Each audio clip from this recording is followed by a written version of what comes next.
പുരാതന ഈജിപ്തിലെ പ്രശസ്തനായ രാജാവായിരുന്ന തൂത്തൻഖാമന്റെ പത്നിയായിരുന്നു അനെക്സാനാമുൻ. വളരെയേറെ ദുരൂഹത നിറഞ്ഞ ഒരു ജീവിതമായിരുന്നു ഇവരുടേത്. ചരിത്രത്തിൽ ഇവരെക്കുറിച്ച് കാര്യമായ രേഖകൾ ഒന്നും തന്നെയില്ലെങ്കിലും നിരവധി കഥകൾ ഇവരെക്കുറിച്ച് പ്രചാരത്തിലുണ്ട്.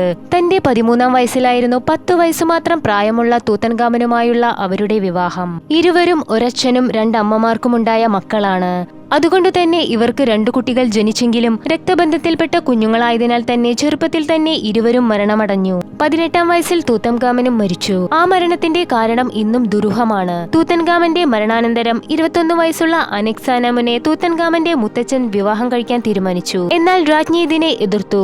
തുടർന്ന് അയൽ രാജ്യത്തെ രാജാവിനോട് തന്നെ വിവാഹം കഴിക്കാൻ ആവശ്യപ്പെട്ടെങ്കിലും മുത്തച്ഛൻ അയാളെ കൊലപ്പെടുത്തുകയും രാജ്ഞിയെ വിവാഹം കഴിക്കുകയും ചെയ്തു. ഈ രാജവംശത്തിലെ മറ്റെല്ലാവരുടെയും ശവകുടീരങ്ങൾ പിന്നീട് കണ്ടെത്തിയിട്ടുണ്ടെങ്കിലും ഈ രാജ്ഞിയുടേതു മാത്രം കണ്ടെത്താനായിട്ടില്ല. അവർക്ക് എന്തു സംഭവിച്ചു എന്നത് ഇന്നും ദുരൂഹമായി തുടരുന്നു.